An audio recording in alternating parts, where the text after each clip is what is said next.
Bismillahirrahmanirrahim. Nahmaduhu wa nusalli ala rasulihil karim, amma ba'd. Insyaallah pada kesempatan ini kita akan melanjutkan kembali pembacaan kitab Adabul Islam fi Nizamil Usrah, yaitu masih berkaitan dengan hukum-hukum yang berkaitan dengan haid.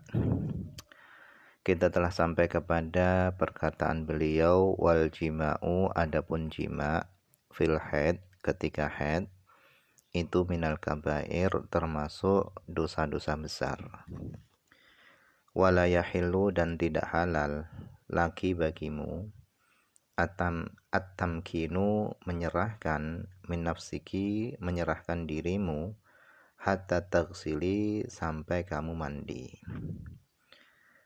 Wa ma'ama fihi, dan bersama apa saja, fihi yang ada di dalam jima ketika haid, minal ithmi, daripada dosa, fa innahu, sesungguhnya jima ketika haid itu yurisul juzam, menyebabkan penyakit juzam, lepra, wa iddata amradin ukhra, dan berbagai macam penyakit-penyakit yang lainnya.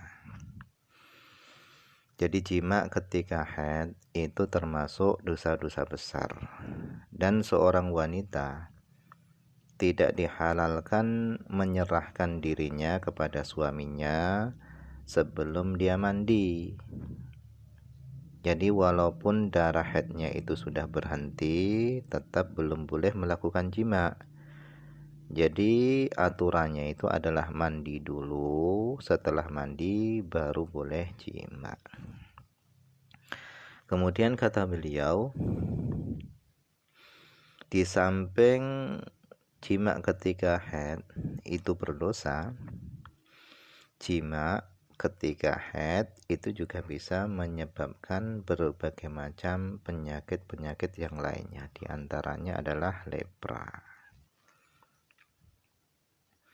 Kemudian wala ba'sa bitakbil, dan tidak masalah bitakbil, yaitu dengan mencium, wal mu'anaqah, berpelukan, wastimta'i zauj, dan bersenang-senangnya suami, mina zaujati, dari istrinya, ayyama haidhiha, pada hari-hari haidnya, bikulli syai'in, dengan segala sesuatu apapun, illa, kecuali, ma baina surrah wa rubbah, kecuali apa-apa yang ada di antara surrah, pusar, wa rubbah, dan lutut. Wa man hama, dan siapa yang masuk, haulal hima, di sekitar daerah larangan, yushiku, hampir-hampir, ayako'a, dia terjerumus, fihi, di dalam daerah larangan. Jadi ketika istri sedang haid, maka suami boleh bersenang-senang dengan istri dengan apapun yang suami inginkan. Apakah mencium, berpelukan, tidur bersama, dan yang lain-lainnya. Kecuali yang gak boleh adalah bersenang-senang di antara pusar dan lututnya istri. Itu gak boleh. Karena orang yang masuk ke daerah larangan, maka hampir-hampir dia bisa saja terjerumus di daerah larangan. Oleh karenanya dibatasi antara pusar dan lutut. Kemudian wahina tazidu muddatu haidi, dan ketika bertambah apa muddatul haid, masanya haid, bertambah ala khamsata asyara yauman, atas 15 hari, maka yuqalu, dikatakan, lil mar'atil musobati bihi, dikatakan bagi perempuan yang terkena dengan kelebihan masa tadi, dinamai bagi perempuan tadi mustahadhatun, wanita yang mustahadhah. Jadi masa paling panjang, paling lamanya haid itu adalah 15 hari. Nah, ketika setelah 15 hari kok masih keluar darah haid, keluar darah, maka itu bukan darah haid. Jadi setelah 15 hari kok masih keluar darah, maka itu bukan darah haid, tetapi itu adalah darah istihadah.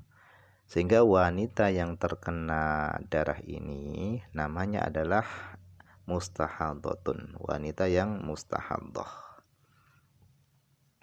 Wa 'alaiha, dan wajib atas wanita yang mustahadah, antaghtasila, dia mandi, thumma taf'ala, kemudian dia melakukan ma taf'aluhu thahirat, yaitu apa-apa yang dikerjakan oleh wanita-wanita yang dalam keadaan suci.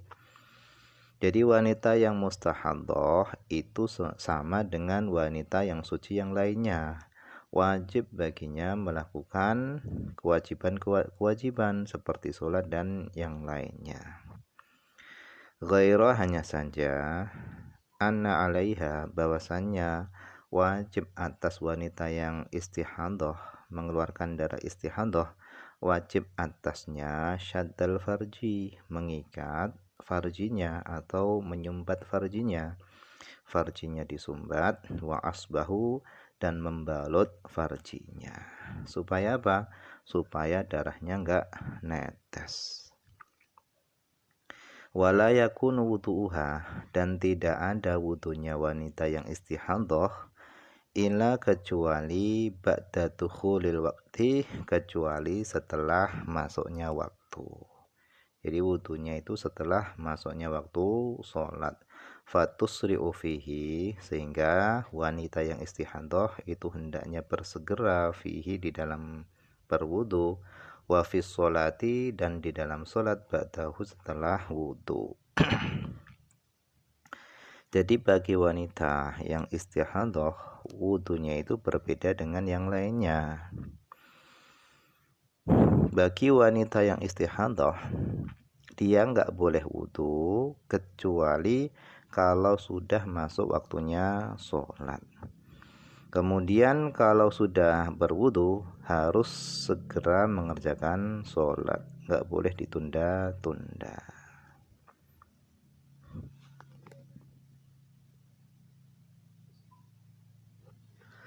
Kemudian fa inistamarra bihaddam, maka jika terus berlanjut ad-damu, keluar darah, biha, terhadap wanita yang istihadah tadi, kemudian watawalatil ayyamu ba'dal ayyam, dan terus menerus al ayyamu, hari-hari, ba'dal ayyam, setelah hari-hari, maka wajib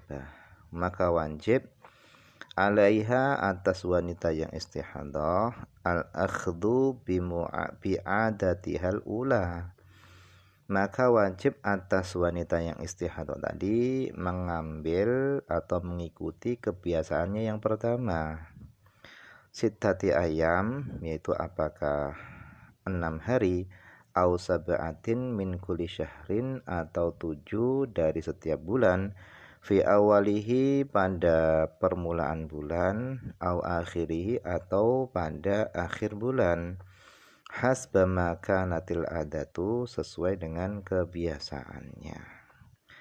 Thumma taghtasil, kemudian dia mandi, ba'da dzalika, setelah itu, wa tu'addu, dan dianggap wanita tadi mustahadatan, wanita yang istihadah. Jadi jika darah istihadah tadi terus menerus keluar, dan keluar darahnya itu bersambung, dari hari ke hari itu bersambung, nggak ada putusnya, maka untuk mengetahui apakah ini darah haid atau ini darah istihadah, maka hendaknya wanita tadi ngikuti kebiasaan pada setiap bulannya.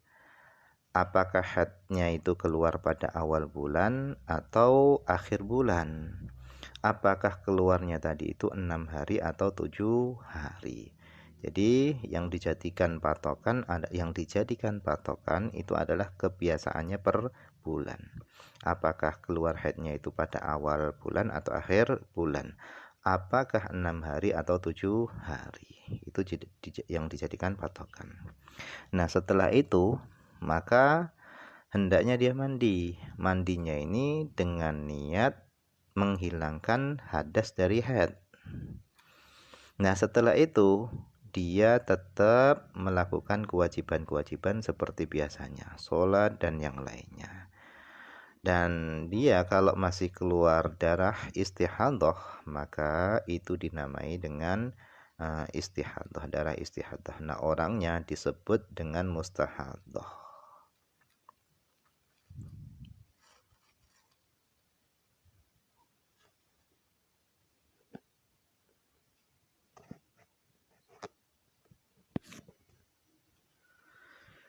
Kemudian waqad ja'at imra'atun, sungguh telah datang imra'atun, seorang perempuan, yuqalu laha, dikatakan laha bagi perempuan tadi, Fatimah bintu Abi Hubesh. Namanya adalah Fatimah, putrinya Abi Hubesh. Perempuan perempuan tadi datang, ya maksudnya adalah Fatimah binti Abi Hubesh tadi datang ila Rasulillah, datang kepada Rasulullah. Faqalat lahu, kemudian Fatimah binti Abi Hubesh tadi berkata lahu kepada Rasul, Innim ro'atun ya Rasulullah, aku adalah seorang perempuan, ustuhadu yaitu wanita yang menderita istihadhah. Sesungguhnya aku adalah seorang wanita yang menderita istihadhah. Fala athur, sehingga aku tidak dalam keadaan suci. Afa'adus sholah, apakah aku harus meninggalkan sholat? Faqala Rasulullah sallallahu alaihi wasallam, maka Rasulullah sallallahu alaihi wasallam beliau bersabda, lah, enggak, tidak meninggalkan sholat, jangan meninggalkan sholat. Kata Nabi, innama dzalika irkun, hanya saja darah tersebut itu adalah irkun, urat, maksudnya darah yang keluar dari urat. Laisa bihaidin, bukanlah haid, darah tadi itu bukanlah haid. Fa'idha aqbalat haidatuki, maka ketika haidmu datang, fada'is sholah, maka tinggalkanlah sholat. Wa idha adbarat, dan ketika darah haidmu tadi telah pergi, fagsili angkiddam thumma sholli, maka basuhlah dari dirimu ad-dam, darah, mandi maksudnya, thumma sholli, kemudian sholatlah kamu. Kemudian kemudian kata beliau, wasufratu, dan adapun warna kuning darah, wal kudratu yaitu keruh darah yang warnanya keruh, itu la tu'addu syai'an, enggak dianggap sesuatu apapun, enggak dianggap haid. Wa yugsalu, dan dibasuh, minha, dari darah tadi, haitsu asobat, di mana saja mengenai darah tadi. Nah, mungkin ini saja dulu yang bisa dibaca pada kesempatan ini, semoga ada manfaatnya.